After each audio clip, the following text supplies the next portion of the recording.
Olá a todos e todas e todes, sejam bem-vindos à primeira série de videocasts que estamos realizando em parceria com o Núcleo de Telemedicina da UFC, o NUTEDES, e também em parceria com a Revista de Saúde e Tecnologias Digitais, a RESDIT, e também uma parceria entre o Programa de Extensão Ciência Aberta UFC e o Portal de Periódicos.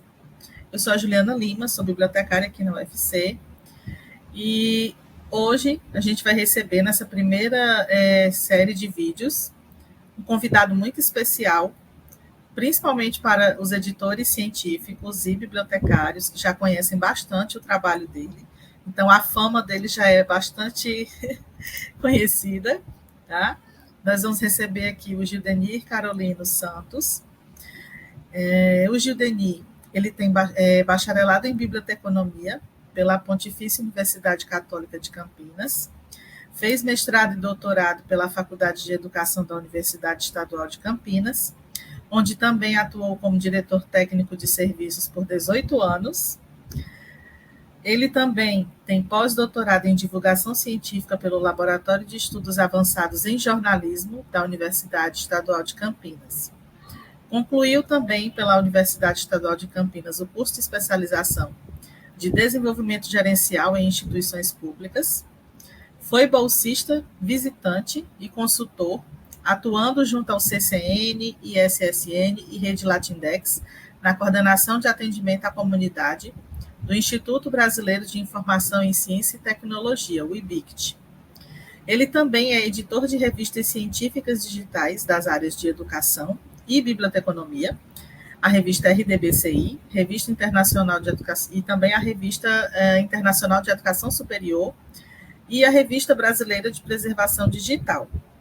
O Gildenir ele possui diversos trabalhos publicados na área de biblioteconomia e ciência da informação. Foi vice-coordenador nacional do FEPAI, que é o Fórum de Editores de Periódicos da área de educação, entre o período de 2013 a outubro de 2015. Ele também é editor coordenador da EduBase, que é uma base de dados nacional em educação e áreas afins do sistema de bibliotecas da Unicamp, há mais de 30 anos. Faz parte da equipe de editores do ELIS, que é o International Open Archive of Library and Information Science, do Brasil, desde fevereiro de 2015. O Gil, para os íntimos, né, Gil, atua como docente no curso à distância sobre fontes de indexação para periódicos, pela Content Mind, desde 2013. Ele também organiza e coordena projetos para a elaboração de bibliotecas tradicionais e digitais, bem como bases de dados, construção de portais e periódicos eletrônicos, com a ferramenta OJS. Tem experiência na área de educação, na área de biblioteconomia, ciência da informação, como também competência da informação, editoração científica, periódicos eletrônicos científicos, indexação e preservação digital de periódicos eletrônicos. Ele também é responsável pelo portal de periódicos eletrônicos científicos da Universidade Estadual de Campinas, a Unicamp, desde novembro de 2014. Gil, seja muito bem-vindo.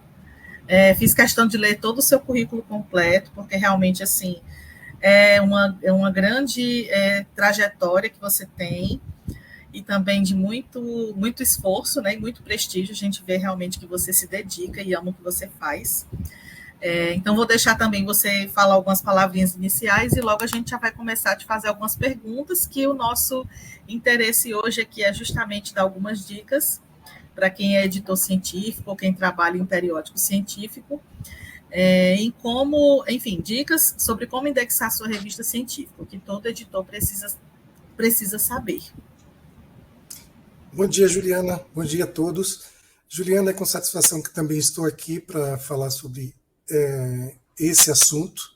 Ainda só acrescentando, como você me deu essa palavrinha, no final de ser o gestor do portal de periódicos daqui, através do portal de periódicos, há 10 anos praticamente gestando, nós conseguimos aqui na universidade certificar uma área onde que agora o portal não é um núcleo, célula, ele é parte do serviço de gestão de editoração científica.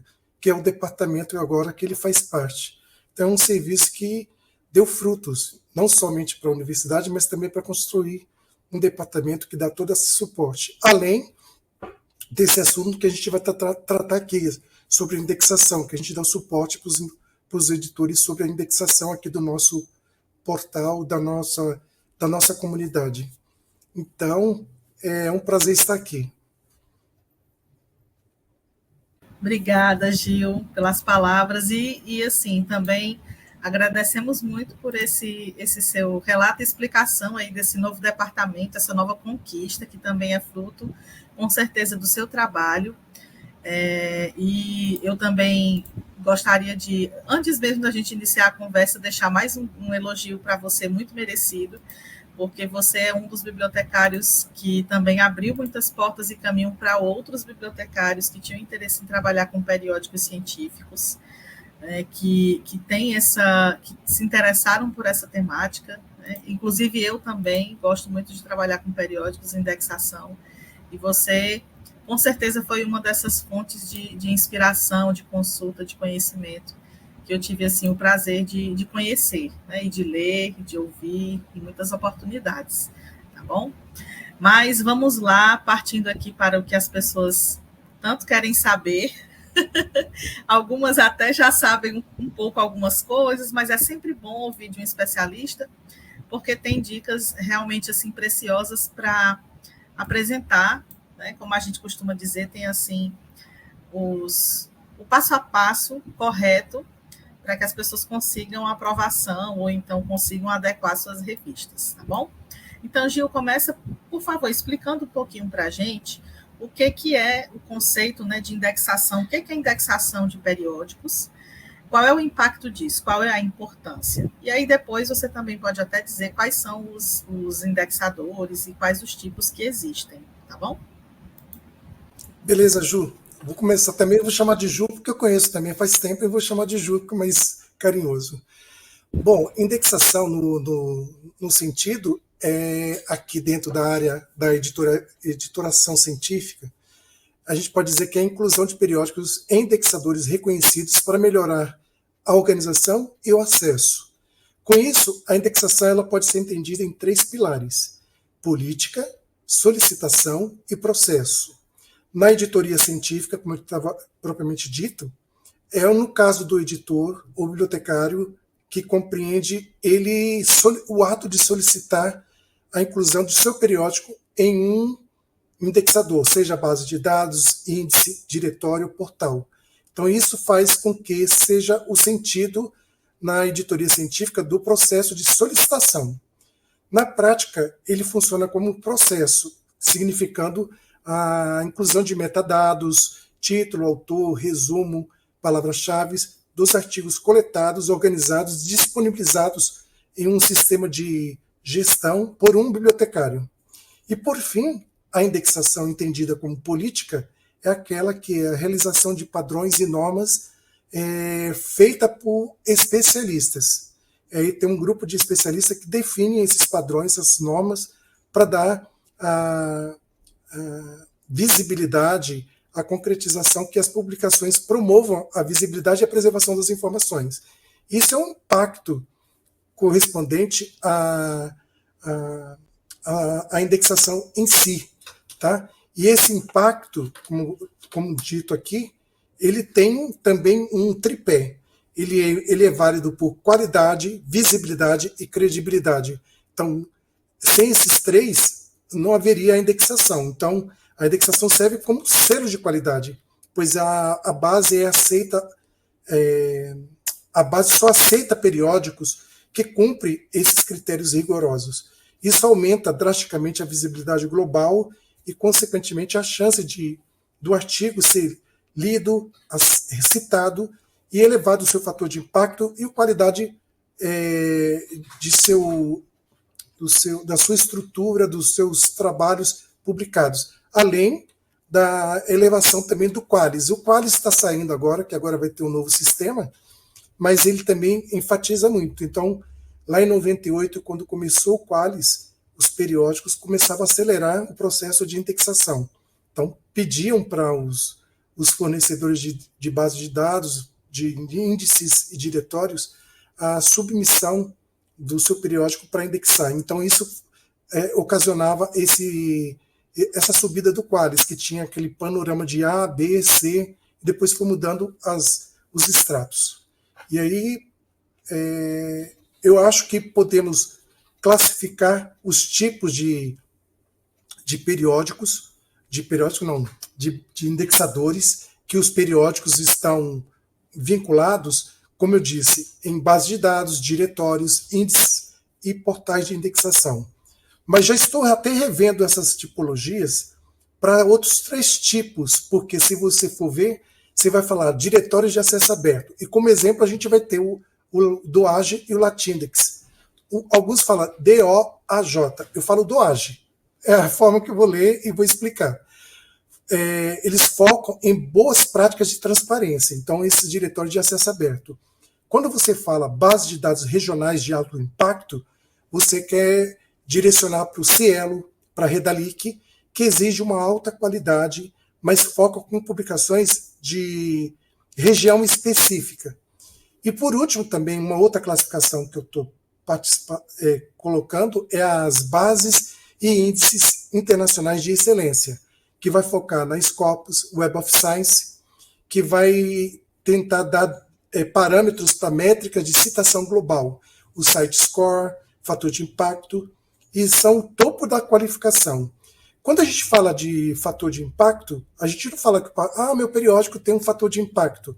Você só vai falar fator de impacto para os periódicos que estão ligados ao Web of Science, porque esse termo, fator de impacto, é cunhado dele, da Clarivate Analytics, ou seja, antigamente era o ISI, o Instituto Scientific for Information. Então, esse parâmetro, quando foi feito pelo Eugênio Garfield, na década de 60, ele colocou fator de impacto, mas ligado mais para o desenvolvimento de coleções, e logo foi servindo para a aplicação da indexação em si.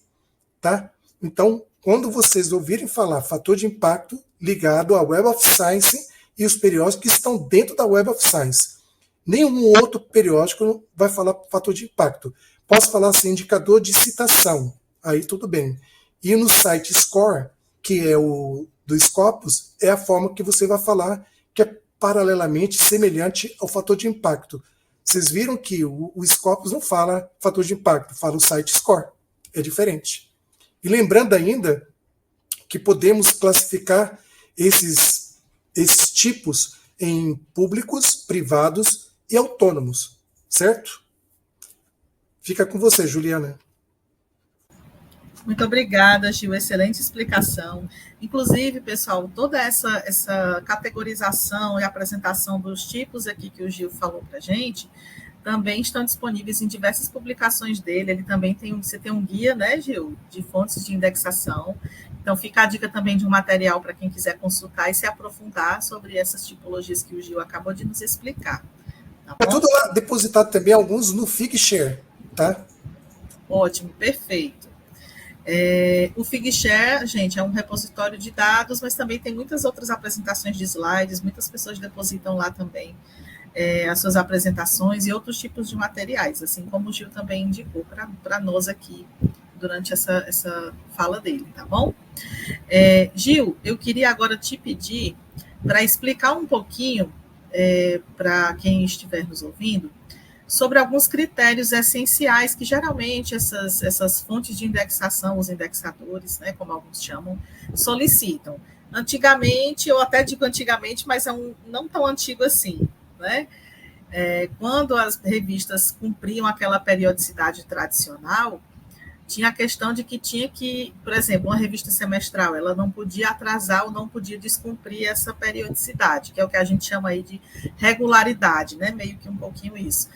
E com o fluxo contínuo, eu acho que flexibilizou um pouco, ajudou as revistas a respirarem melhor em relação a essa questão de manter essa regularidade, mas mesmo assim a gente sabe que existem algumas situações em que mesmo no fluxo contínuo, talvez impacte um pouco nessa questão da regularidade, mas enfim, Queria que você explicasse para a gente um pouquinho sobre os critérios essenciais que as bases sempre exigem, que é a questão da regularidade, né, alguns critérios de transparência editorial, você até pincelou um pouco falando sobre os requisitos do DOAJ, mas, enfim, fica à vontade para você explicar quais os critérios que são geralmente os mais solicitados, os mais cobrados por cada base, né, quais os que são em comum a todas elas, tá bom? Certo, Juliana. Eu vou falar assim: o pilar essencial para esses critérios de qualidade, como a gente já disse anteriormente, é a transparência editorial e o rigor científico. Então, esses dois aí, esse casamento vai trazer outras informações que o periódico deve ter para fazer a indexação nesses indexadores medianos ou até de alto impacto, como a gente está colocando aqui. O primeiro deles, dentro disso, é a regularidade, que a gente acabou de dizer, e a pontualidade. É cumprir a periodicidade prometida sem atrasos. Isso quer dizer, uma palavra que eu falo aqui é publicação contínua. Então, uns falam fluxo contínuo, mas o periódico já é de fluxo contínuo, praticamente, que você recebe submissões diariamente, continuamente. Então, fala fluxo contínuo. E a gente, para denominar a palavra certa, o Rolling Pass, que é a publicação contínua, essa se destaca mais. Então, o Cielo começou a trazer essa nomenclatura, essa terminologia, e aí os periódicos, os editores começaram também a pulverizar, a usar isso nas suas publicações. Então, esse princípio inicial, regularidade e pontualidade, é essencial. No outro seria o sistema de avaliação por pares, o peer review. Então, isso é obrigatório, tem que ter, ele tem que estar também transparente, pode ser com 3 tipos. O primeiro deles é o uso do peer review, ou seja, duplo cego, aqueles que a gente fala peer review, double blind review. Então, é dupla avaliação cega e aquela avaliação aberta, que está sendo usado muito agora pela ciência aberta. Então, isso aí garante a transparência do sistema de avaliação. E com isso, é uma explicação clara do processo que você está mostrando. Como a gente está fazendo parte, eu posso dar como exemplo, do Cielo, a gente coloca agora essas aplicações da transparência, da avaliação, junto com, é um parecer, junto com os artigos publicados. Isso faz sentido também. Então você vê lá e tudo fica aberto com a trilogia também da ciência aberta. Acesso aberto, avaliação aberta e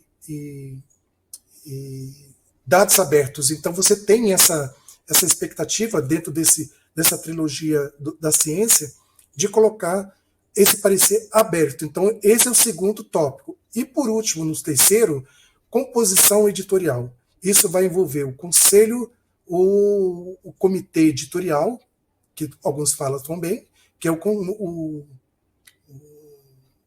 a parte essencial que dá a sustentação para o periódico. Então, ele é diverso, multi-institucional, e internacionalização é pouco. Então, você tem que buscar em todos os países, os continentes, a participação de especialistas da área para fazer parte dessa composição editorial do seu comitê. Então, isso é fato. Então, também, isso garante, muitas vezes, que a revista tenha, como que eu falo para você, que não se manter endógena com o seu comitê editorial, com o seu conselho, mas a abrangência. Nacionalmente, você tem que colocar todas as áreas brasileiras, do norte a sul, leste a oeste e centro-oeste. Colocar nem que for um de cada região, ou 2 pessoas, fazendo parte dessa composição, para vocês garantirem todo esse processo. Outro tópico que a gente pode dizer também, que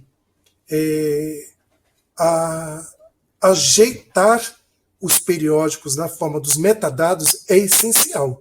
Então, todo artigo tem que ter esse prospecto de critério, deixar as informações dos metadados mais ricas, colocar aplicar o DOI, que é o identificador persistente, colocar o ORCID ser obrigatório como exigência para os autores, os avaliadores e os demais terem esse reconhecimento e não ter dupla pessoa dentro do sistema de busca. Resumo, palavras-chave, e aí as múltiplas línguas também que você pode estar usando, português, inglês, espanhol, preencher esses metadados. E quanto aos formatos, você adotar formatos mais padronizados, usar o XML JATS, que é o caso que a gente usa no Cielo. Tanto para o Cielo como no Redalic, é obrigatório usar esse formato para a recuperação da informação. Eu posso apresentar aqui, visualmente, se você quiser, um exemplo dessas informações. Não sei se a gente consegue passar essa informação mostrando, mas eu ia até fazer isso. Deixa eu ver se eu consigo. Consigo fazer isso, Juliana? Consegue, Gil. Você consegue compartilhar a tua tela, né? Aí eu acho que... Deixa eu... Só compartilhar rapidamente. Isso. Deixa eu ver. Apresentação. Será área de apresentação? Isso. Deixa eu ver. Espera aí, compartilhar melhor. Compartilhar. Não, aqui também não está dando certo. Espera aí. Não conseguiu compartilhar, senão vou ver. Espera aí, tem que... A tela... Apresentações, tela 1, vamos ver. Isso. Não, não é essa aqui não. Deixa eu ver aqui. Acho que é a tela 2. Essa aqui. Que eu não salvei. Na hora que eu estava fazendo aqui, eu não tinha salvo o nome da tela. Então, peraí, só um pouquinho. Tá bom. Agora vai cair dentro do meu drive. Bom, acho que agora eu vou conseguir fechar essa. Abrir essa. É a apresentação 1.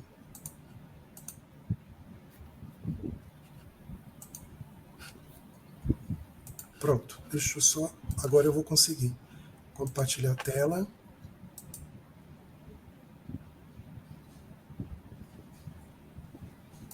Apresentações. Nossa, está muito pequena, não estou conseguindo compartilhar. Deixa eu ver aqui o arquivo. Não está conseguindo, senão eu Andrei, né? Espera aí. De novo aqui. Compartilhar do Google. Apresentação. Acho que é aqui. Tela cheia, quando ele aparecer. Eu tenho que buscar o arquivo, espera aí. Tá bom. Apresentações.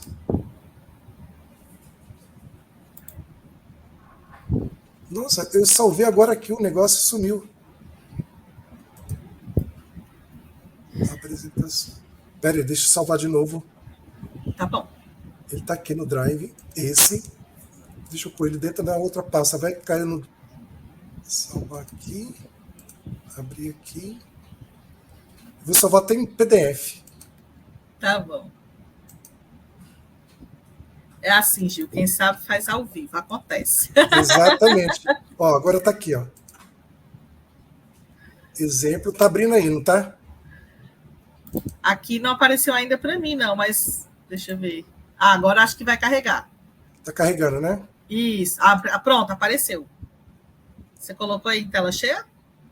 Deixa eu ver, tela cheia. Espera aí.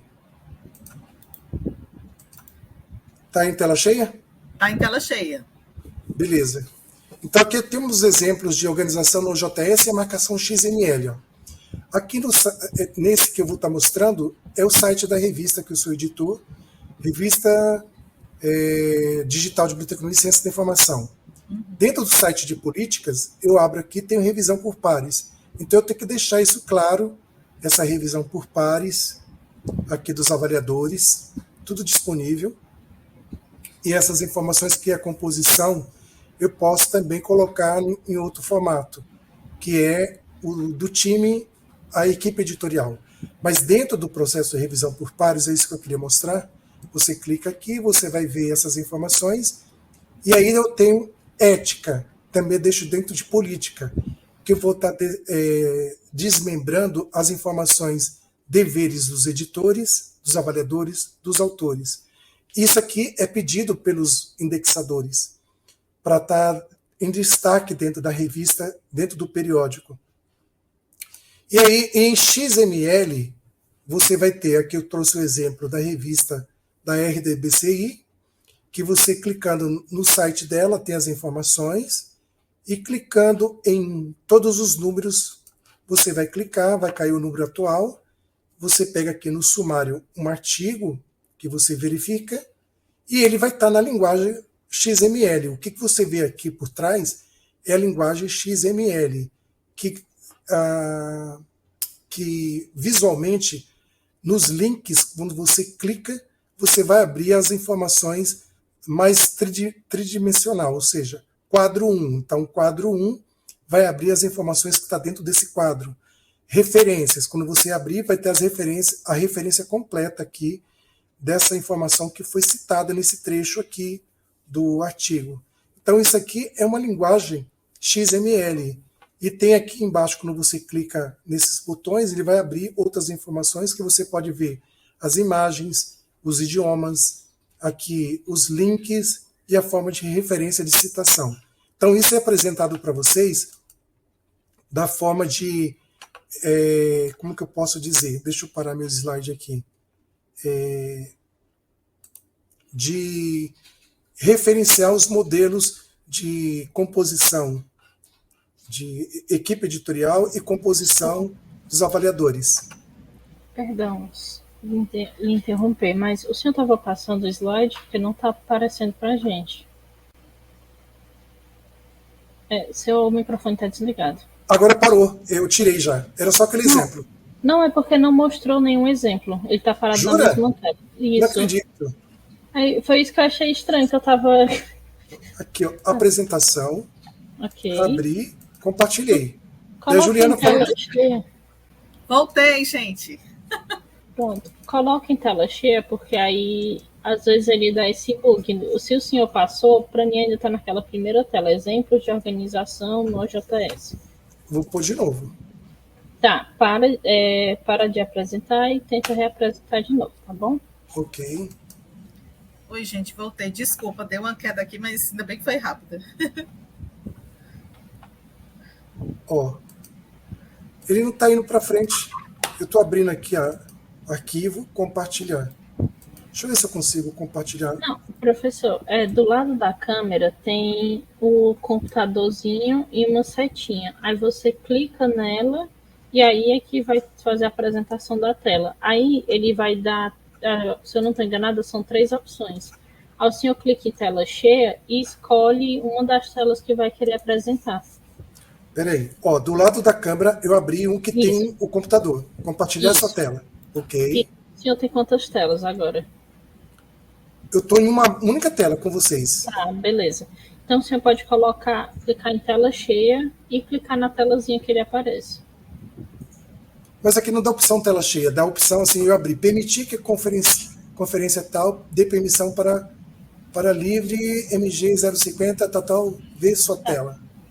Daí eu estou abrindo aqui, tem apresentação, que é do meu Explorer, conferência, videocast Word. Eu vou passar a apresentação para mim e vou mostrar como é, tá bom? E se eu mandar para você e você passar, não é mais fácil? Entendi. É porque o senhor colocou a apresentação aqui direto. Isso. Entendi. Tá passando para o senhor? Não, eu estou na minha tela, onde eu estou, eu mesmo aqui na minha tela. Pronto, mas o senhor está vendo que está passando? Não. Não só tá. Só está meu rosto aqui na tela. O meu slide, que minha cara aqui aparecendo. Pronto, o senhor está com esse arquivo salvo em PowerPoint ou em algum outro local do seu computador? Está no meu computador. Pronto. Eu vou lhe explicar mais ou menos como é que funciona. Gil, pode ser também, não sei se é o caso, Andreina, aqui na parte de baixo no cantinho inferior direito, tem uma telinha, e às vezes o computador está cortado. E aí, se você clicar, acho que abre para ti a tela, essa tela cheia. Agora apareceu. Pronto. Aí, se o senhor fizer esse compartilhamento e colocar, por exemplo, tela cheia, é porque quando eu clico aqui, ele vai encerrar a gravação, a apresentação. Aí você vai clicar nesse botão e ele vai dar 3 opções: guias do Chrome, janela e tela cheia, tela inteira. Aí você clica no caso eu estou trabalhando aqui com 2 telas, então ele está me dando a opção de escolher, mas no caso do senhor é apenas a selecionar que ele já está apresentando e depois clicar em compartilhar. Eu vou lhe passar aqui o função de apresentador e aí a gente tenta de novo, tá bom? Ok. Deixa eu passar para cá. Deixa eu ver se vai dar certo. Pronto. Então você tem a tela aí já, né? Não. Essa tela que está aparecendo aqui na minha frente... Eu estou vendo a tela aqui. Eu também estou vendo a tela. Que é aquilo que eu falei, o computadorzinho embaixo, quando ele está com coisinha cortada, a apresentação está oculta. Quando você clica, aí a apresentação da tela... Agora tenta clicar para passar a apresentação. Agora está passando. Agora está indo. Pronto. Então, beleza. Então, vou começar de novo. Desculpa, professor, perdão. Não. Fazendo aquela parte visual que eu estou mostrando para vocês sobre esses exemplos, eu vou somente mostrar aqui de uma revista que eu sou editor, no formato OJS e marcação XML, onde tem esses exemplos práticos. Aqui dentro, na revista, eu estou aqui no OJS, eu tenho aqui dentro da política revisão por pares. Então, isso tem que estar claro para o editor e para a revista, para que os indexadores entrem e verifiquem essas informações. Se você for bilíngue, você vai estar colocando também no inglês. Se for trilíngue, português, inglês e espanhol, nas 3 línguas. E aí você muda, e aí você vai ter informação de como que é o processo de revisão por pares. Então você tem que deixar bem claro, transparente, como que é feito na revista. Com essa transparência, você também pode adequar a informação da ética dentro como política e aí envolver editores, avaliadores e autores e dizer os deveres de cada um deles aqui dentro dessa política que a revista tem. Isso aqui é muito solicitado na Scopus, então você tem que deixar no inglês. Eles pedem também para deixar na versão em inglês. Então, como eu disse, se é português, inglês e espanhol, vocês têm que fazer a tradução e colocar nesses idiomas. Então, isso aqui mostra que a revista é transparente. Ela segue os critérios para que os indexadores verifiquem essa composição. Além de você entrar aqui dentro da área do sobre, abrir o corpo editorial e colocar, além de quem trabalha, esse conselho editorial científico também. No exemplo do XML, você vai ter essas informações aqui dentro da política editorial, vai estar sobre o corpo editorial, está visível isso, então você pode ver que o Cielo pede e ele deixa em destaque essas informações. E aí é a questão do XML, quando você clicar, no caso desse número 20, volume 23, que é uma publicação contínua de 2025, quando você clicar em números, vai abrir a informação, que você vai ter o número, aqui você vai ser todo, se você quiser, mas eu estou abrindo a versão do 23 de 2025. Vai estar o link dos artigos com as informações. Ele resumo, HTML ou o PDF, e aí quando eu abro o HTML, ele vai surgir isso aqui. Essas informações que está atrás dessas informações do resumo, e aí por demais o título que vai estar correndo o artigo abaixo, é o XML, HTML visível para vocês. Mas atrás tem a versão XML, que vocês vão estar vendo. Quem faz isso é um terceirizado ou a pessoa que sabe mexer com XML.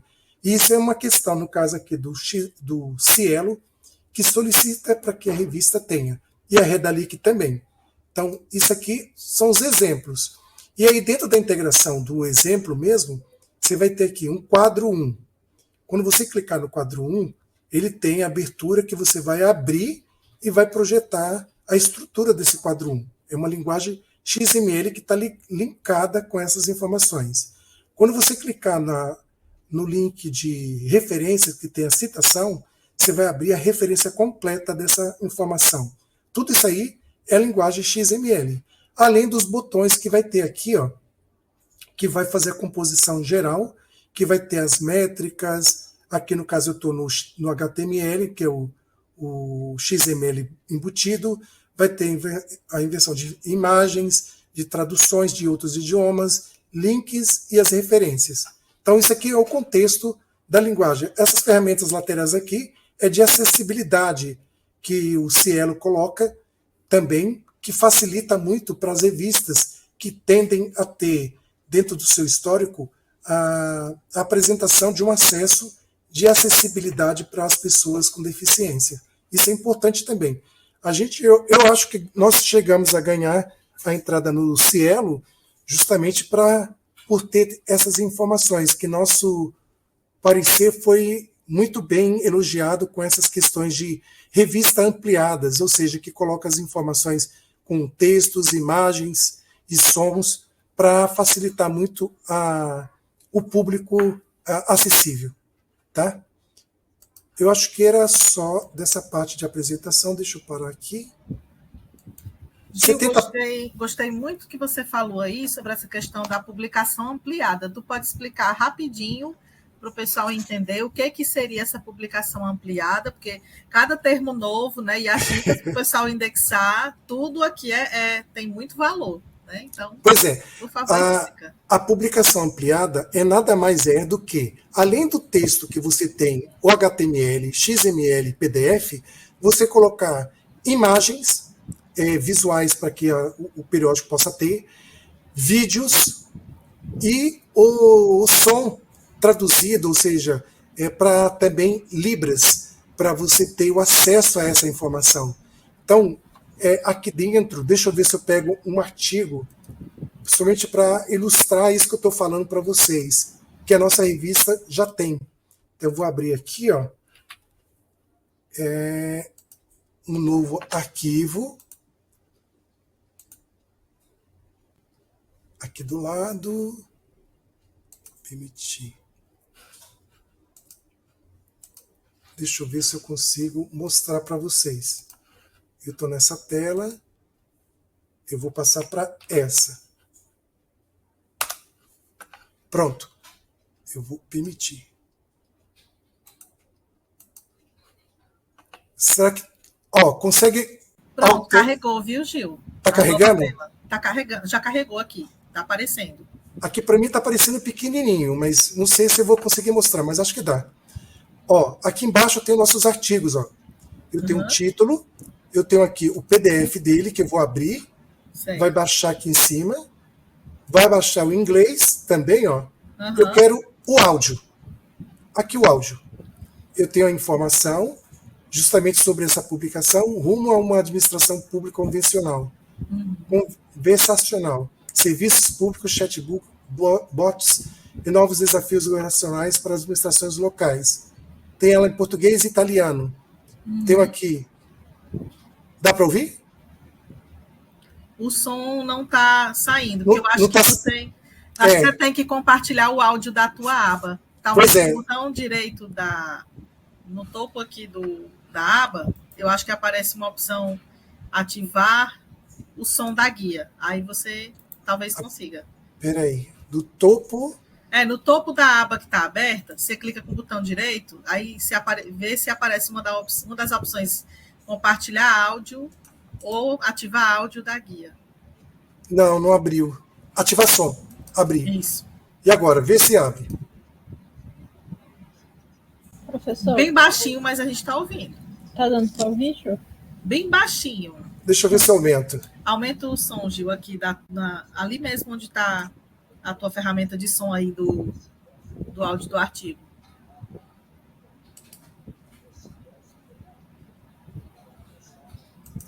Acho que não dá. Mas é somente para ilustrar, para vocês saberem. Ou seja, oferecer esses recursos aqui da publicação. Que você já incorpora tudo no artigo. E assim, Gil, nessa versão do HTML, né, que consegue fazer isso. Aqui, no caso, nós fizemos um template que é justamente parecido com esse fundo que está aqui, que é HTML. O que está atrás aqui é um HTML. E aí, no caso, quando a gente abre aqui a nossa outra aba, nós vamos ver uma outra tela, que é esse template que nós fizemos, que dá para fazer a colocação dos... Deixa eu ver se eu abro ele aqui para vocês. Ah, não dá para mostrar. É uma pena. Deixa eu ver aqui. Ele vai abrir uma outra tela, que é uma linguagem que está atrás, mapeada. Deixa eu ver se eu consigo mostrar ele. Exibir código-fonte. Inspecionar elementos também. É mais ou menos isso aqui, ó, que nem o código-fonte que eu abri, tá vendo? Uhum. É a linguagem HTML que está nesse template. E eu mostro como fazer isso em 4 linhas. É a linha trocar o título, que vai estar lá em cima, que eu acho que é o 16, alguma coisa assim, mas é parecido com isso. A linha 21, a linha 28 e 30, que é trocar o título, trocar o tipo do áudio, que é o MP3, trocar a figura, a imagem, que é essa imagem que vocês estão vendo aí, ó. Uhum. No caso aqui é o áudio, o vídeo. Isso. Eu estou mostrando o vídeo. Deixa eu voltar lá na figura do áudio, ó. Exibir código-fonte. Aqui. Eu vou trocar. Aqui, ó. Ele tem uma imagem. É que não dá para mostrar aqui. Aqui em cima, ó. Quando eu abro, é uma imagem da revista. Uhum. Mas a imagem mesmo que eu estou mostrando lá, deixa eu ver onde que está. Ele está pegando toda a estrutura. Cinza. Bom, concluindo, você vai abrir um Notepad++ para ver essas linhas aqui de 1 a 44, são as linhas do HTML que te mostra esse XML atrás. Uhum. Então, só para você ilustrar. Então, tem as imagens, tem o vídeo, como eu falei. Sim. Você abrindo aqui vai apresentar. Acho que vocês estão ouvindo aí ou não? Baixinho também, mas Baixinho, a gente está ouvindo. Tem aqui, ó, a edição. Uhum. Você pode abrir as legendas. Ó. Pronto, ela está falando do artigo dela, rapidamente, em forma do resumo. Aqui, para mostrar também aquela ilustração dos pareceres, vocês vão abrir aqui o arquivo. Vai abrir o parecer, ó. Uhum. Se tiver o nome da pessoa, ele vai estar deixando identificado, porque a gente coloca: você gostaria de abrir o parecer com sua identificação? Sim ou não? Se ele falar sim, gostaria, daí a gente deixa o nome. Se não, deixa o nome embutido e tem o parecer colocado aqui sobre o artigo. Então, isso aqui ocasiona mostrar que a publicação é ampliada. Ampliada e seguindo a ciência aberta, né, Gil? Porque, por exemplo, Exato. esse do parecer que você comentou aqui, mostrou para a gente, como você disse, já seguindo o padrão da ciência aberta de revisão aberta. Exatamente. E aí, se você até quiser deixar uma dica para as revistas que têm assim, um certo receio de adotar essa modalidade da revisão aberta, e aí você pode até tirar uma dúvida, que eu acho que eu vou fazer uma pergunta aqui, Gil, mas é uma dúvida de muitas pessoas, tá? Que inclusive costuma também chegar nessas dúvidas também para a gente que trabalha no portal. Se a minha revista adota o sistema duplo cego por pares, eu também posso adotar ao mesmo tempo, paralelamente, essa questão da revisão por pares, aberta para o parecerista que se sentir à vontade, que formas o editor tem e a ciência aberta oferece de proteger esse avaliador, porque tem as situações em que o avaliador pode se sentir um pouco constrangido e prefere ocultar o seu nome, mas apesar de concordar com a divulgação do parecer. Explica rapidinho como isso funciona e como isso também é um benefício para a revista e para a indexação. Juliana, no caso o Cielo, ele pede. Então, eu também tinha medo quando eu queria entrar na Cielo e vi isso. Falei, nossa, como que a gente vai mostrar esses essas informações do avaliador, se ele quer deixar restrito, e vai ser obrigatório. Daí o Cielo tinha falado, não, Gil, essas informações você pode colocar se ele quer abrir o parecer sem a sua identificação, ou se quer abrir o parecer com sua identificação. Você deixa essa opção. E aqui no nosso formulário, ó, que eu estou abrindo aqui para vocês, essa informação, depois que ele dá todo o chancelar dentro do parecer dele, ele vem aqui no final, ó, sim, concorda em abrir o parecer como identificação.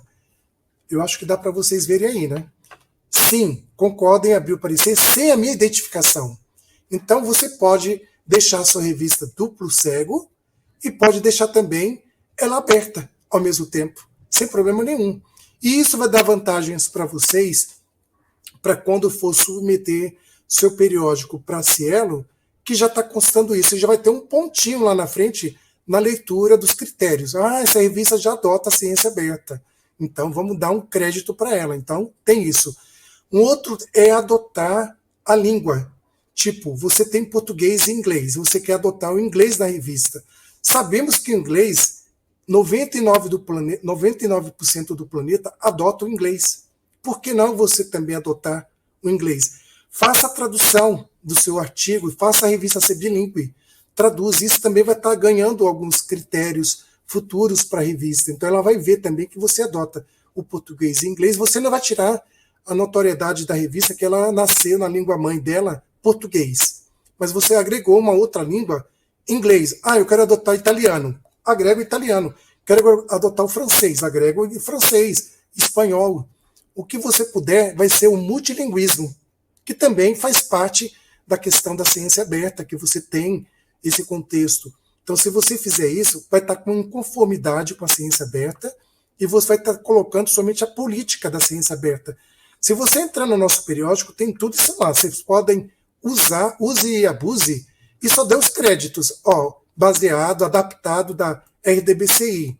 E aí, se você entrar aqui dentro, ó, na submissão, aliás, no sobre do periódico, bem na entrada, ciência aberta.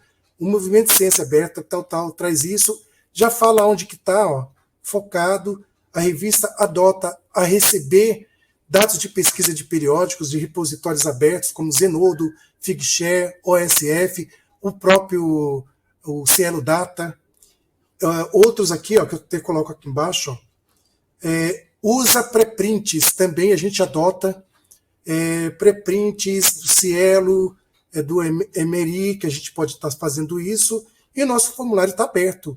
E tudo isso tem os créditos. Então, se a revista já está seguindo esse princípio, lógico, ela está seguindo a recomendação do movimento do acesso aberto e a recomendação da ciência aberta. Então, não tem segredo nenhum. Então, qualquer periódico pode fazer isso, independente de estar ou não no indexador que quer almejar. O Cielo vai pedir. Então, para você conseguir no Cielo, já faça isso antes. Na hora de fazer o checklist lá, você vai fazer uma adoção. Ah, minha revista está em conformidade com a ciência aberta. Uma outra dica que eu vou dar para vocês aqui com isso, se vocês entrarem no boletim técnico do PPEC, PPEC é Portal de Periódico Eletrônico Científico, é a sigla, as iniciais. Se você colocar BTP, B de bola, T de tatu e P de pato, no Google, Unicamp, você vai entrar dentro do nosso... Deixa eu ver se eu consigo entrar aqui, ó. Já estou em vários aqui, porque não posso apresentar. Aqui, ó. BTP, PPEC, Unicamp. Vocês vão chamar o boletim técnico do portal dentro do e-contents. Nesse boletim aqui, eu dou várias dicas, tá? E aí, se vocês querem fazer lá, tipo, eu quero colocar, peraí, aqui, ó, Web of Science. Vocês vão pegar um formulário de pré-avaliação, que é DOAGE, Web of Science e Cielo. Esse formulário eu fiz junto com a Luísa, que é uma bibliotecária, também. Nós fizemos um trabalho aqui, que é pegar aqui em PDF, que está abrindo, ó, pegar uma pré-avaliação dessas bases de dados, desses indexadores. E você faz a verificação, aqui, ó, clica nele, deixa eu voltar lá que tem um HTML. Abre o formulário em Google Form, coloca seu e-mail e você vai fazendo um checklist do que sua revista tem para ser indexada. Se você conseguir fazer essa leitura nesse formulário, tanto para o Web of Science como do Ágil, Cielo, se você estiver gabaritando em 100%, pode mandar, submete para eles que você vai estar seguindo as recomendações. Agora, se tiver em torno de 80% a 90%, arrume primeiro a casa para depois mandar a documentação. E aí eu falo para vocês, entra no sistema, aqui uma dica, e dentro dessa dica, você vai preenchendo, ó, sim ou não, cada coisa aqui, ó. Antes de finalizar, dá um clique no botão direito, tem aqui imprimir, salvar em PDF. Salve essa tela aqui que você fez em PDF. E aí você vai ter um relatório do que você fez, ó. Tá? Antes de avançar para o próximo tópico. Porque acho que vai ter 3 telas, se não me engano, para você fazer isso com as informações. Salve, junto os PDF, você vai ter um formulário garantido para fazer essa avaliação. Então aí fica a dica para fazer essa introdução desse novo formato. Então, como a Juliana pediu, formato de um periódico ampliado, revista ampliada, o que é um periódico ampliado? Seria isso, você colocar todas essas ferramentas, áudio, som, imagens e textos, PDF, HTML, para o periódico ser não somente lido por uma pessoa normal, mas pelas pessoas com deficiências também, as pessoas que têm problema de acessibilidade, tá? Perfeito, Gil, muito obrigada. Inclusive, você até já antecipou algumas dicas que, assim, né, ou boas práticas, que você já falou bastante de algumas, mas tem, assim, algumas outras boas práticas que você recomenda para os editores. Se você não tiver e quiser apontar alguns erros comuns que você percebe, você já pode até começar, né, que aí também já fica um alerta para os editores do que não fazer, ou então, se estiver precisa ajustar, que também você meio que já foi falando aqui durante a nossa conversa, mas se tiver alguma que você queira destacar nesse momento, tá bom? Por favor. Então, o microfone está fechado, Gil. Acho que já pode tirar essa tela da apresentação. Pronto, aí você acha que tem como... Essa tela aí pode tirar. Minimizar a apresentação. Isso, é que eu não estou conseguindo fazer aqui comigo. Eu vou passar para mim e vou fazer essa alteração, tá bom, professor? Tá bom, você pode ficar à vontade. Pronto, joia.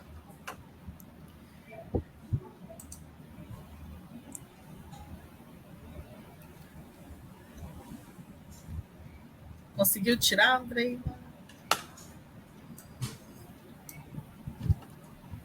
Um instante, que a apresentação ficou direto no sistema.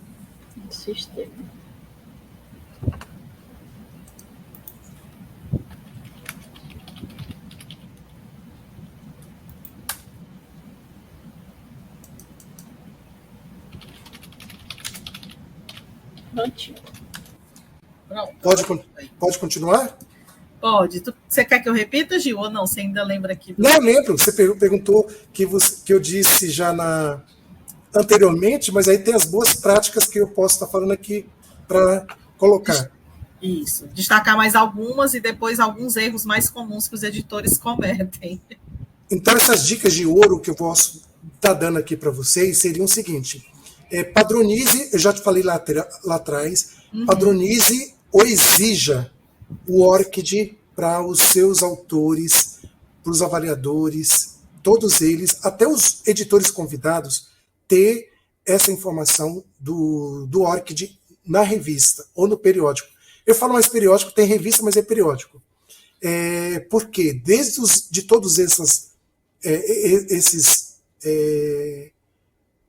atores que regem o periódico, eles têm garantida autonomia, a autoria inequívoca dentro do sistema do ORCID. Você não vai confundi-lo com outro. Então, tendo ele formatado, concluído, preenchido e deixado aberto, eu não sei qual o medo que o autor ou o avaliador deixa fechado o seu ORCID.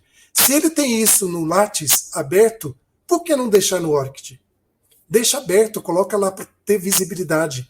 E todo artigo que entra no ORCID, ele tem que estar visível dentro do ORCID também, porque quando você faz isso automaticamente, essa sincronização de publicar, de validar o DOI, automaticamente vai para dentro do ORCID, e aí mostra.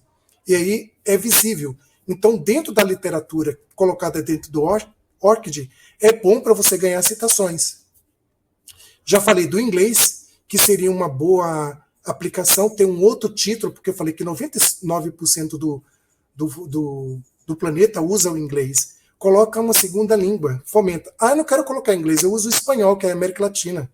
Usa o espanhol, português e espanhol. Já está ganhando também. Usa um software para detecção de similaridade e plágio. Isso é importante, porque os indexadores vão perguntar para você, principalmente os de alto impacto, Web of Science, Scopus, Cielo. E dentro da política lá de boas práticas, o DOAJ pergunta também. Então você tem que informar.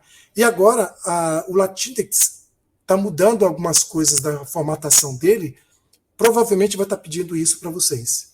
Então, esse uso... Oi? Sobre essa questão da checagem de similaridade, você pode até deixar uma dica para quem estiver nos ouvindo e também nos assistindo, qual a porcentagem aceitável, ou, vamos dizer assim, eu não vou dizer ideal, porque o ideal é que nem tenha plágio, mas Exato. Praticamente impossível. Mas eu tenho aqui uma base. Eu fiz uma busca nisso, eu achei um trabalho, lá da Europa, do lado da Ucrânia, da Rússia, alguma coisa assim, que uma pesquisadora estava no ResearchGate. Ela estava fazendo uma pesquisa, ela disse que a similaridade, o máximo pode chegar a 25%. Aqui no nosso portal de periódicos, eu vi esse artigo, conversei com os editores e estabelecemos 30% no mínimo, assim no máximo. Então, passou disso, deu 31%, indica e manda para o autor. Faça nova revisão do seu trabalho, porque deu similaridade de 31%. Se chegar no 30%, a gente consegue receber. Como disse a Juliana, o ideal é não ter, certo? E 5%. E no sistema, no caso do Turnitin, ele está fazendo busca de checagem de IA quando o texto é em inglês. Se você coloca em português, ele não vai checar, mas se tiver em inglês, ele mostra. E aqui teve um caso que uma colega mostrou para mim, de um trabalho que estava em inglês, ele teve 100% de mostra que foi feito no IA. Mas era um teste que acho que a autora queria fazer para a gente, ela faz a checagem, ela mostrou. E uma dica importante para os editores: não mandem o relatório de similaridade para os autores. Você mostra a checagem, porque esse documento é importante. Lembra da LGPD? Então vamos seguir a mesma coisa. Não sei se futuramente um autor pode estar mal intencionado e aí falar, aquele editor foi muito massacrante porque ele fez isso comigo, que ele mostrou. Não, você fala a ordem que teve. Você pode dar até o print da tela que teve a similaridade e passar isso para ele. Mas o documento em si, você não deve enviar. Os editores dão esse conselho para o editor. Gil, essas suas dicas sobre isso foram assim, preciosíssimas, porque, como eu te falei, tem algumas dúvidas que as pessoas têm em comum, mas não têm coragem de perguntar, né? Só um instante, Gil.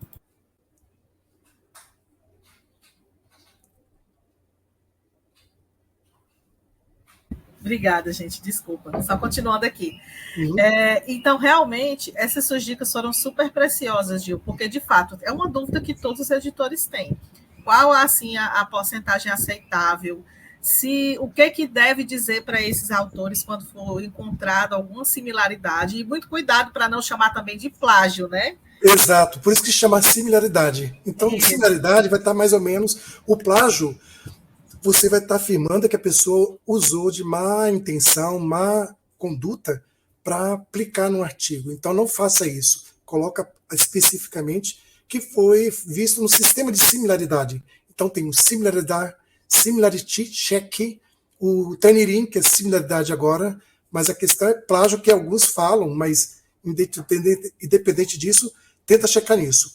Um outro ponto também, fugindo dessa parte de similaridade de plágio, é erros fatais. Não cometa endogenia. Essa palavra é crucial. Você quer mandar para o Web of Science, para Scopus ou para o Cielo, se tem endogenia no seu periódico, nem mande, porque vai voltar. Tá? Você tem que evitar publicar majoritariamente trabalhos da instituição. Você pode, uma porcentagem que eu posso dar aqui para você é de, no máximo, 10%. 10%, um ou dois trabalhos que a instituição você está pegando, que é dele lá, um dos autores que faz parte do corpo editorial, do conselho, aquele conselho editorial, o corpo editorial científico, quer publicar, pode publicar. Manda um, dois, não tem nenhum problema. Do comitê da revista, institucionalmente. Evite, tá? Porque isso é batata. Eles vão pegar no pé. E o atraso da publicação também é muito significante. Você tem que publicar continuamente. Por isso o nome, publicação contínua. Então você vai estar fazendo isso colocando o artigo fascicular. Dá uma dica aqui. Você tem um volume. O volume, você tem a quantidade que você fazia. Volume, número 1, número 2, número 3. Era 3 fascículos por ano. Desses 3 fascículos, no ano, você tem que publicar 45 artigos, 15 em cada um. Se você publicar na publicação contínua, independente que seja o primeiro em janeiro, no final de janeiro 2, fevereiro 5, e aí vai andando. Em abril entrou mais um, e aí vai andando. Porque você não vai ter o fluxo, não vai ficar preso naquele controle de fascículo, e aí você tem um fluxo que vai andando até o final do ano com 45 que você tem que publicar. E aí também não vai ter aquela pressão de falar, eu tenho que fechar já meu fascículo para publicar. Não, esquece. Esse paradigma de fascículo já caiu por terra. Tenta entrar na publicação contínua. Aqui no portal, a gente está em 80% das revistas dentro da modalidade de publicação contínua. Falta 20% eu tentar conseguir mudar a cabeça dos editores para passar para publicação contínua. Porque ainda tem, acho que, 1 ou 2 revistas semestral, acho que 2 com quadrimestral. E o restante está tudo em publicação contínua. Então você vai conseguir, e no momento que chega o artigo, você já prepara ele, vê a revisão, o avaliador já te mandou, o autor já te mandou as considerações da correção do avaliador, você já fez a parte da edição do texto, editorou, fez a editoração, publicou, deu DOI, publicou a revista no ar. Então ele já está ganhando métricas. Então isso favorece para a revista a visibilidade, que é o que os 3 maiores que eu falo, Cielo, Web of Science e Scopus, querem visibilidade, métricas. Então isso também favorece. Além de estar no sistema de preservação digital, vocês têm que angariar uma instituição que faça isso. Tem a Rede Cariniana. Eu faço parte, a Juliana faz parte também, a instituição dela. E aí, se vocês quiserem, como editores independentes, pode também fazer com o periódico de vocês na Rede Cariniana.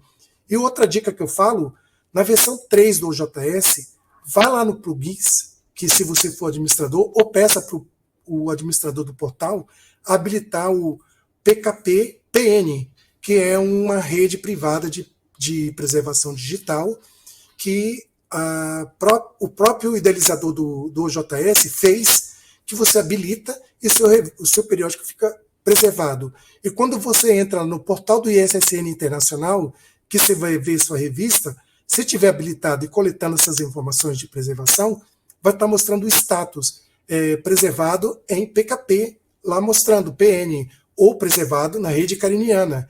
Quanto mais sistema de preservação, melhor. Então, locks, PKP, clocks. O clocks é pago, mas se você tiver um pagamento, antes o Cielo fazia o pagamento, mas tem revistas Cielos que tem clocks, locks, PKP e preservação na rede cariniana, que está tudo lá. É só você entrar e verificar. E vou estar dando mais uma dica aqui importante. a internacionalização, que é justamente com o inglês, que você tem que fazer do seu sistema. Acessibilidade eu já falei, tem que colocar. Modalidade de publicação contínua. Aderir às políticas de ciência aberta. E aqui, marketing digital. Faça marketing das suas revistas. Lembre-se, quando você entrar agora no Qualis, nesse quadriênio que vai ter, é as métricas que vai favorecer o seu artigo da sua revista. Não mais é a revista, é as métricas do artigo. Então, se você tiver lá Facebook, Instagram, LinkedIn, e fizer um plano de gestão de marketing, contratar uma empresa, ou você mesmo está fazendo, isso vai favorecer. Eu fiz um plano aqui, contratei uma empresa que está fazendo por 3 meses o marketing da revista, e está surtindo efeito, tá? Vocês vão ver aí dentro dos nossos envios, posts, stories para vocês verificarem, isso faz a pena. E coloque também a junção, outra dica importante de boas práticas, o bibliotecário da sua instituição para trabalhar junto com a sua revista. Então, se você tem lá no Instituto aqui de Economia, no Instituto, na Faculdade de Educação Física, na Faculdade de Educação, todos eles têm um bibliotecário que participa da gestão do periódico e ajuda, seja na normalização, na editoração, no que quer que seja, isso faz parte, porque ele também vai revisar os metadados. Isso é importante. Então, o bibliotecário de metadados, isso eu estou chamando como uma nova terminologia, bibliotecário de metadados para revistas, para os periódicos. Isso facilita. Coloque o bibliotecário junto com vocês, editores, que vai funcionar muito bem. Então, acho que essas são as dicas importantes, seu Juliano. Perfeito, Gil, muitíssimo obrigada. E eu acho que aqui, só para a gente também caminhar já para o encerramento, né? Gil, queria também que você deixasse um alerta, que você falou aqui dos diversos indexadores que existem, mas também com as mudanças aí na comunicação científica e nesse cenário dos periódicos, surgiu aí uma coisinha chamada indexadores predatórios. Então, assim, não basta a gente ter que lidar com as revistas predatórias, mas agora a gente também tem os indexadores predatórios. Quando é que isso começou a ser considerado predatório, se você tiver alguma referência, mas pelo menos citar alguns que as revistas precisam evitar, ou então nem divulgar, né, enfim, na sua página da revista, porque, claro, cada local para divulgar um periódico, o editor vai lá feliz cadastrando, a gente também, bibliotecário, costuma averiguar e indicar, mas sempre tem essas situações em que tem essas, não sei nem dizer só pessoas, mas, enfim, instituições oportunistas que vão se aproveitando disso, dessa vontade dos editores e dos autores em divulgar os trabalhos, e também agora a gente tem os indexadores predatórios. Né? Você pode falar um pouquinho, rapidinho? Posso, rapidinho. Pois é, Juliana, assim como você falou, tem as revistas, os periódicos predatórios que entram lá e fazem aquele convite indelicado para a gente, fica mandando e-mail, turbinando a gente com e-mails. Também agora tem, isso eu vi no ano passado, acho que foi em fevereiro de 2024, foi isso mesmo. Então, o editor deve estar atento para esses convites que prometem indexação imediata, mediante um pagamento de taxa, sem transparência nos critérios de peer review, das avaliações. Então, antes disso, vocês devem consultar o DOAJ. Entra no DOAJ, verifica se esse periódico está lá dentro, porque o DOAJ barra. Então, você olha, é um filtro seguro, principalmente.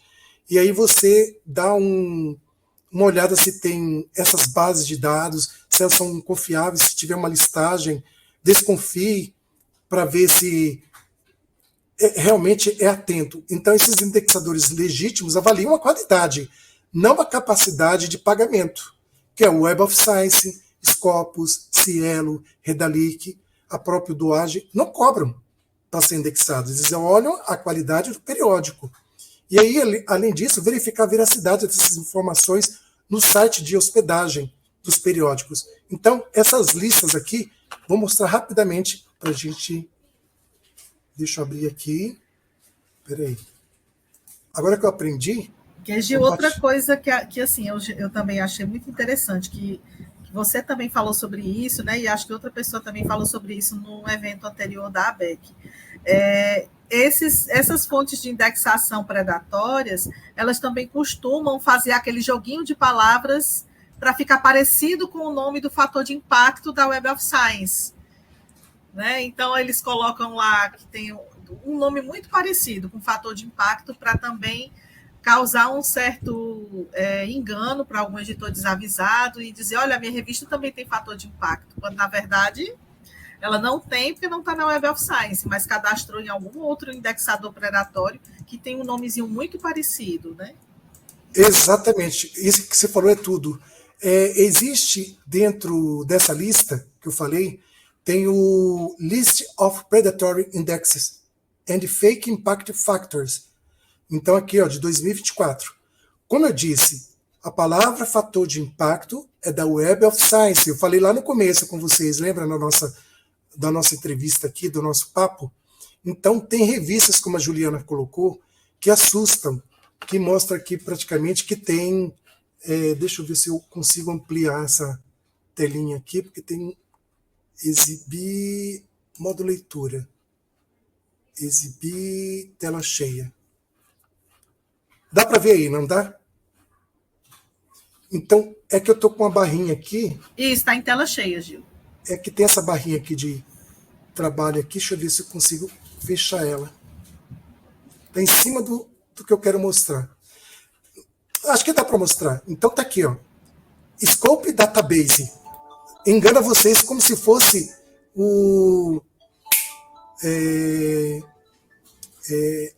a Scopus, mas não é. Então você vai pensar, esse é Scopus? Ele engana, mostra lá, tem um fator de impacto.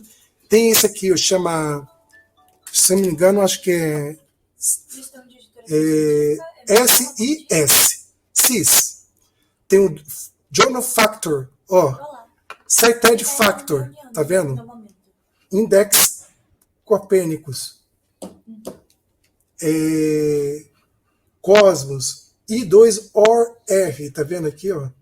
E aí por diante. Então, tomar cuidado com esses símbolos que eu coloquei aqui, que é justamente os que estão nessa lista que está mostrando aqui dos indexadores predatórios, tá? Então, olhem aqui, eu passo esse endereço aqui para vocês, copio, passo para a Juliana, ela vai estar informando como que pode estar apresentando essas informações. Isso, tá? A gente vai colocar na descrição do vídeo e também na descrição do podcast, quando for extraído o som, para que as pessoas possam acompanhar esses links e também a dica dos materiais que você foi deixando aqui, Gil.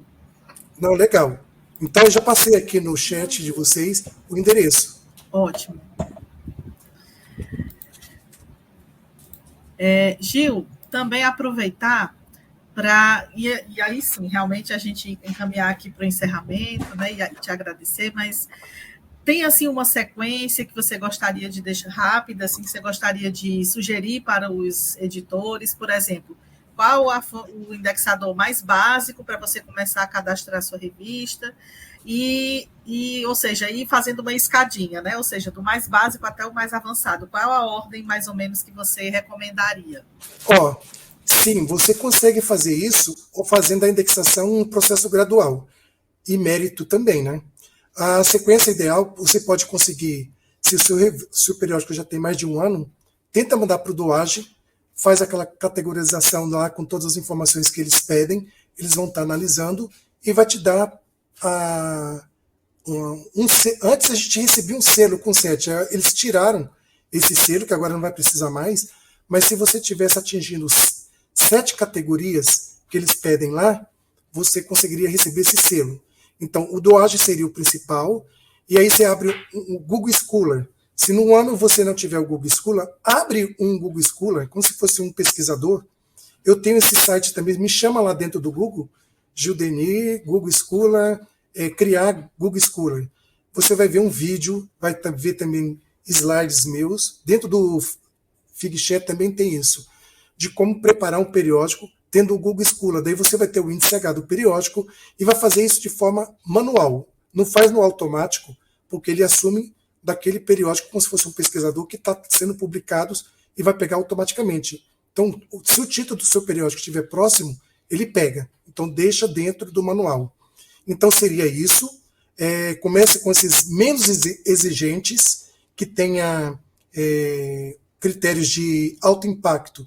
E aí, por diante, vocês vão para fases intermediárias, que é Redalic, Cielo, seguindo todo esse padrão com essas informações que eu passei anteriormente, porque são bases regionais de alto impacto, mas elas colocam uma categorização, você evita autoendogenia, tem grau de qualidade, ingressar com um passo crucial com consolidação. E aí, para o último passo, Scopus Web of Science, que é o ingresso mais automático, que eles vão fazer busca mais olhando as métricas, que é o fator de impacto, o site score, e aí por diante. E aí você vai estar representando com o Web of Science e Scopus, ele vai estar tendo como foco da solicitação por performance. Então, aí começa a trajetória do seu periódico. Perfeito, Gil. Querido, muitíssimo obrigada. Eu acho que cada uma das dicas que você deixou aqui, cada recomendação do que os editores podem fazer, de como eles podem proceder, tudo isso vai ser bastante útil para todo mundo, não só para o pessoal aqui da UFC, mas também acho que para várias pessoas de outras regiões, tá? Então, mais uma vez, gratidão por sua participação. Espero também que você continue aí bastante ativo nesse mundo de periódicos científicos, de indexação, porque o Gil não para, tá, gente? Ele não para. Ele acha pouco, tudo que ele faz, ele sempre arranja mais uma coisa para fazer nos periódicos, mas é isso. Ele tem amor pelo que ele faz, né? E quando a gente tem amor pelo que faz toda a diferença.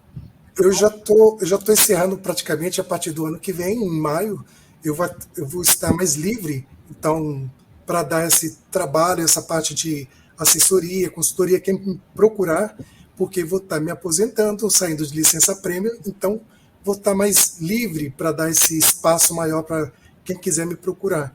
Então, como a Juliana falou, eu não vou parar de fazer a parte da produção, mas vou estar sempre ativo para essa parte da consultoria também. Perfeito, Gil. Vai ser uma nova fase, um novo Gil, Exato. Novos projetos, e a gente vai continuar te acompanhando, tá bom, querido?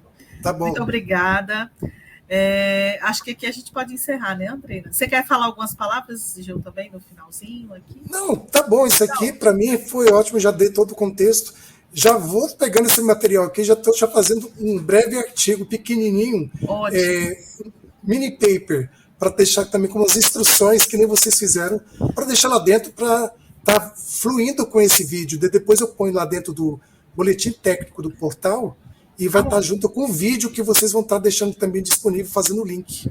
Perfeito, Gil. Pois assim que o material estiver pronto, fica tranquilo que eu já te aviso. Gil, já está pronto, já está no ar, tá bom? Aí o pessoal do Nutedes vai fazer a edição direitinho. A parte boa não tem problema, que a gente errar, eles vão... Eles editam. E tá tudo certo. Mas, Gil, como sempre, muito bom contar com sua participação e seus conhecimentos, viu? Tá bom, Ju. Obrigadão. Obrigada, a gente que agradece. Grande abraço, viu? Abração. Pode fechar aqui, né? Pode. Então tá. Tchau, tchau. Tchau, tchau.